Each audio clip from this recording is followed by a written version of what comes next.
Two wheeler and four wheeler నడిపే ప్రతి ఒక్కరికి చెప్తున్నానండి, ఆలోచించండి. చాలామంది హెల్మెట్ పెట్టుకోవడమే మానేశారు. ఫోర్ వీలర్లో కారులో వెళ్ళేటప్పుడు సీట్ బెల్ట్ పెట్టుకోవడం మానేశారు. ఫోన్ మాట్లాడుతూ డ్రైవ్ చేయడం అదొక పెద్ద దరిద్రమైన జబ్బు. అయ్యా, మీ కారులో ఒక బ్లూటూత్ అని ఒక సిస్టమ్ ఇచ్చారు కదండి, కనెక్ట్ చేసుకొని మాట్లాడచ్చుగా. పక్కకు ఆపి మాట్లాడండి. అంత ఇంపార్టెంట్ కాల్స్ అయితే పక్కకు ఆపి మాట్లాడండి. బ్లూటూత్ అని ఒక సిస్టమ్ ఇచ్చారు, దాన్ని కనెక్ట్ చేసుకొని ఇంపార్టెంట్ అయిన కాల్స్ మాత్రం మాట్లాడండి. సెల్ ఫోన్ డ్రైవింగ్ చేయడం వల్ల మీరొక్కరే కాదండి, మీ వెనకాల, మీ ముందు, మీ పక్కన ఇంతమంది ప్రాణాలు డిపెండ్ అయి ఉన్నాయి. సార్ ఆలోచించండి.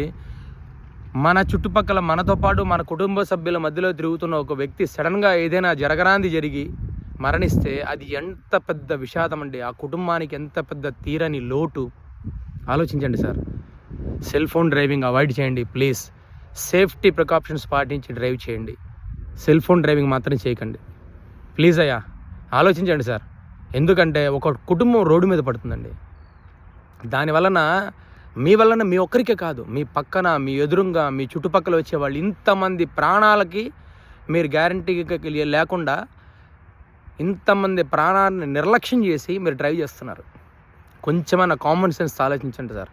చదువుకుంటే విజ్ఞానం, సంస్కారం ఒకటే కాదు, ఇవన్నీ కూడా పాటించాలి. సోషల్ రెస్పాన్సిబిలిటీ ఉండాలి. We are the part of society please.